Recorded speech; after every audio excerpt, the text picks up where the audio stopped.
E no vídeo de hoje eu quero conversar com você sobre os 5 tipos de parceiros que todo empreendedor digital precisa ter no radar. Então, vamos lá. Você já viu aqui aquele dono, aquela pessoa, aquele colaborador, aquela pessoa que está envolvida no dono de negócio que reclama que as coisas não andam, que não está indo bem, as coisas não estão ajustadas e ao mesmo tempo continua se relacionando com pessoas que não têm um perfil adequado, que não têm o compromisso de crescimento que ela quer ter, que ela deseja ter, né? Parece uma coisa muito contraintuitiva, mas muitas pessoas acabam atraindo exatamente o oposto daquilo que elas precisam, né? Por isso que é tão importante a gente trabalhar aqui a questão das parcerias, né? Você já viu então aquele tipo de pessoa que está rodeada de pessoas, né? Já viu como é que fala? Aquele tipo de gente que está cheia de gente em volta, mas aí quando você vai conversar com a pessoa, ela se sente sozinha, ela não se sente conectada, ela acaba tendo problemas de pessoas que precisam ser demitidas, precisa demitir as pessoas causam problemas para ela não tem confiança mais nas pessoas com as quais ela tem trabalhado, ela tem que carregar as pessoas nas costas, ela se frustra com as parcerias, as pessoas, em alguns casos, tem pessoas que são abusadas, né, no sentido de trabalho, carregam tudo que as próprias responsabilidades, isso é muito comum entre coprodutor e experts. Então, o que está por trás disso é um padrão, um invisível, uma sabotagem interna da própria pessoa que vai manter ela refém de relacionamentos e de parcerias que não vão trazer o resultado, de pessoas não comprometidas.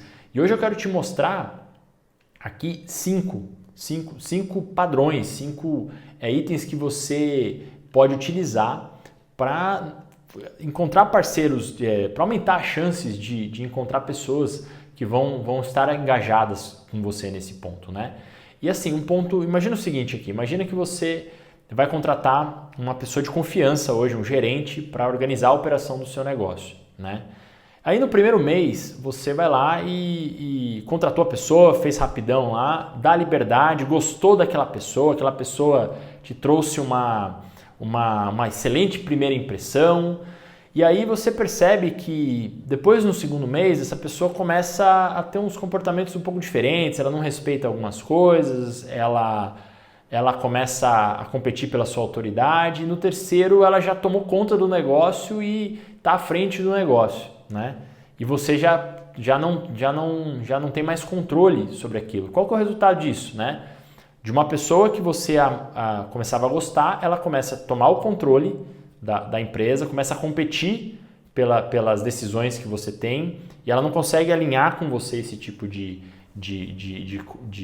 das decisões e ela vai acabar tomando o poder, né? Vai ter uma relação de poder, porque agora ela domina o negócio ali. E essa dinâmica vai começar com um formato, com uma coisa, relação de poder. Então, o dono, ou no caso, se for o teu caso, gostou muito da pessoa, foi manipulado sem perceber, aquela pessoa que parecia ser muito agradável, na verdade queria tomar o poder, queria tomar a frente das rédeas das coisas, ter o poder para ela e vai colocar tudo ali para ela conseguir ter mais prestígio, mais poder, inclusive o crescimento da empresa. É muito comum quando donos desavisados acabam caindo nessa armadilha de colocar pessoas para tocarem o time, mas depois perdem o controle da própria empresa porque a pessoa era uma pessoa que gostava do poder ali, que não vai mais respeitar, que vai querer tocar do jeito dela somente ali a empresa. Esse é um tipo de parceria que dá errado e isso pode acontecer com outras empresas. Eu já vi, por exemplo, empresas onde o dono passa o bastão ali sem fazer um bom alinhamento, sem conhecer as motivações da pessoa e a pessoa acaba literalmente, eu já vi um caso, a pessoa acabou literalmente com a cultura da empresa que ele tinha construído. Começou a demitir um monte de gente boa, colocou pessoas arrogantes, prepotentes, porque o próprio dono era assim, a própria pessoa, né, o gestor ali era desequilibrado E quando ele viu, ele não só perdeu a equipe boa que ele tinha, como agora ele está com uma equipe que ele vai ter que mandar embora de novo, acumulou um grande custo operacional. Foi, olha, em outras palavras, um desastre de gestão ali, que foi duro de ver, foi duro de perceber, mas que ele acabou precisando passou por esse erro para que você, agora que está vendo aqui, não passe também. Então por isso que a gente tem que ter o alinhamento, né? Porque ao longo prazo, quando um dono não é bom em fazer parcerias com alguns critérios definidos, essas parcerias se voltam, elas acabam gerando problemas, ou geram prejuízos financeiros, ou prejuízos emocionais, ou todos juntos, prejuízo de tempo, né? E isso acaba desalinhando o andamento do negócio como um todo, né? Então, no longo prazo, isso é totalmente... não cabe. O dono vai passar, nesse caso, quando não tem bons critérios para alinhar as parcerias, ele passa a desconfiar das pessoas, né? E eu já tive alguns clientes que me disseram, putz, Lucas, mas assim, cara, colaborador, a gente tem que ter uma relação ali meio por cima, não dá para confiar muito, porque eles sempre falam que vão ficar e depois saem. Mas eu quero mostrar para você que para realmente ter boas parcerias, a gente vai precisar aprofundar na confiança, beleza? Então, os elementos aqui, né? Vou dar um exemplo para vocês. Um cliente meu estava começando a escalar uma frente de negócios dele ali, na qual ele iria, para escalar ele iria desmobilizar uma outra.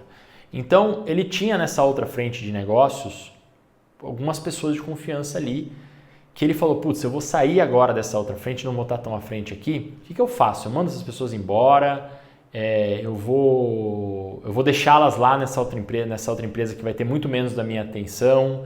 Então, um pensamento de boas parcerias envolve fazer essa jogada para você compreender, né, as características. E assim, nesse cliente, fizemos a transferência dessas pessoas para a nova frente de negócio que seria mais ativa, porque ele ia perder esses talentos, essas pessoas que estavam engajadas, que seria muito difícil encontrar essas pessoas. Mas ele se viu num dilema porque a outra empresa continuaria funcionando minimamente, mas ele não estaria, a energia dele não estaria mais lá. Então ele precisou realocar essas pessoas. E quais eram as características dessas parcerias que ele fez nesse realocamento? Valeu a pena. Ele fez porque realmente essas pessoas tinham.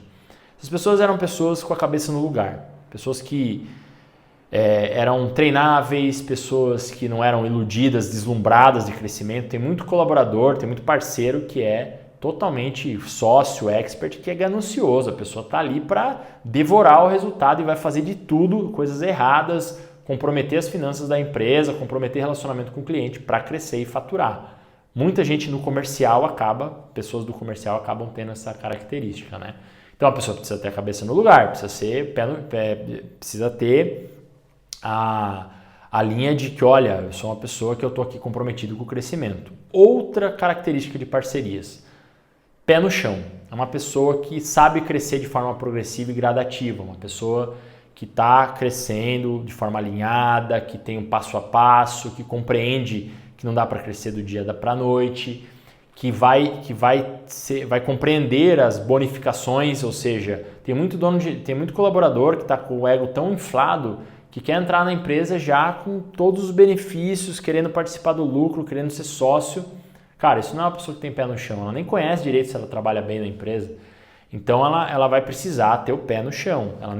O dono não conhece, nem essa própria pessoa se conhece dentro da empresa ainda, para ver se vai valer a pena. Está especulando, né? Está querendo comprar ações da empresa ali através do trabalho, sem antes ter passado por um período de provação ali, de aprovação, ok? Então precisa ter o pé no chão. Outra coisa é trabalhar duro.